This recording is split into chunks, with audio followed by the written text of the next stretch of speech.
अडानी अंबानी के नाम पर कांग्रेस सहित देश की विपक्षी पार्टियां खूब हंगामा मचाती हैं। लेकिन क्या आपने विपक्ष को कभी इन कंपनियों के खिलाफ प्रदर्शन करते देखा है? कोका कोला ने भारत आकर पार्ले, जो थम्स अप गोल्ड स्पॉट की निर्माता थी, उसका पूरा कोल्ड ड्रिंक बिजनेस गटक गई, लेकिन किसी को कोई समस्या नहीं थी। ब्लू डार्ट, DHL और फेडेक्स जैसी कुरियर सेवा कंपनियां आई, अपने खुद के विमान भी खरीद लिए। भारत में पूरे कुरियर कारोबार पर एक तरह से कब्जा कर लिया। क्या किसी ने कोई तमाशा किया? यहाँ तक कि भारत में चीनी और कोरियाई मोबाइल कंपनियों ने दशकों का एक छत्र राज किया। क्या किसी ने उसका विरोध किया? और तो और नेस्ले, मैगी, ITC, पेप्सी जैसी कंपनियों ने कृषि क्षेत्र में भी प्रवेश कर लिया। क्या किसी ने इनके विरोध में शोर शराबा मचाया?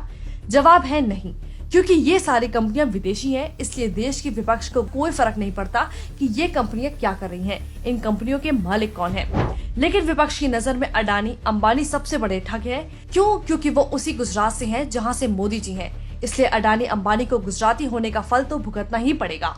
विपक्ष की नजर में पूरे हेल्थ इंडस्ट्री पर कब्जा कर गरीब जनता को महंगी दवाई बेचने वाली विदेशी फार्मा कंपनियां महान हैं, लेकिन भारतीय आयुर्वेद को दुनिया में नई दिशा देने वाली पतंजलि भारत के लिए खतरनाक है। असल में विपक्ष को समस्या सिर्फ भारतीय उद्योगपतियों से ही नहीं, विपक्ष को असली समस्या मोदी जी के मेक इन इंडिया से है। मेक इन इंडिया से विपक्ष को समस्या क्यों? मेक इन इंडिया की वजह से ही भारत मैन्युफैक्चरिंग में चीन की चूल्हे हिला रहा है। एप्पल और फॉक्सकॉन जैसी मल्टीनेशनल कंपनियों की लगातार इंडिया में शिफ्टिंग हो रही है। यही नहीं, भारत का मैन्युफैक्चरिंग एक्सपोर्ट तेजी से बढ़ रहा है। भारत मैक्सिको और वियतनाम जैसी इमर्जिंग मार्केट्स के साथ प्रतिस्पर्धा कर रहा है। पहली बार भारत ने $750 बिलियन से अधिक का निर्यात किया। इतना ही नहीं, भारत का इलेक्ट्रॉनिक निर्यात 2018 के मुकाबले अब 3 गुना बढ़कर $23 बिलियन पर पहुंच गया है। अब देश हित में होने वाले काम कांग्रेस जैसी विपक्षी पार्टियों को कहां सुहाने वाला है। और ये कांग्रेसी जिन उद्योगपतियों को टारगेट कर रहे हैं, ये वो उद्योगपति हैं जो मोदी जी के मेक इन इंडिया प्रोग्राम को मजबूत करने में अपना हाथ बटा रहे हैं। इसलिए विपक्ष इन उद्योगपतियों के पीछे पड़ा है। विपक्ष क्यों करता है विदेशी कंपनियों से प्यार? आपको याद होगा, कोविड के दौरान जब भारतीय कंपनियां कोरोना वैक्सीन बनाने की दिशा में काम कर रही थी, तब राहुल गांधी और उनकी पार्टी के नेता फाइजर और मॉडर्ना की लॉबिंग कर रहे थे। सरकार पर उन्हें जल्द से जल्द खरीदने का दबाव बना रहे थे।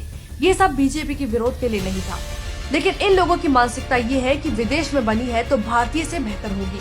और कुछ लोगों की नॉन स्टॉप डिमांड को देखकर ऐसा भी लगा था कि शायद उन्हें दलाली मिल रही थी इन विदेशी फार्मा कंपनियों का परचम लहराने की। लेकिन अंत में उन दबाव का हश्र क्या हुआ, ये दुनिया में आज किसी से छिपा नहीं है। वे भारत में बनी हर चीज से नफरत करते हैं और विदेश में बनी हर चीज से प्यार करते हैं। विपक्ष का दोगलापन।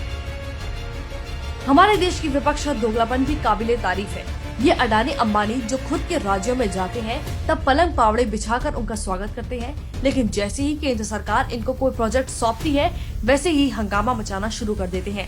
तो अब सवाल ये उठता है कि देश हित के प्रोजेक्ट पर अड़ंगा डालकर उद्योगपतियों को टारगेट करके इन विपक्षी पार्टियों को मिलता क्या है? सवाल ये भी है, विदेशी कंपनियों की लॉबिंग के पीछे आखिर वजह क्या है? कांग्रेसी नेताओं को इन कंपनियों से क्या लाभ मिलता है?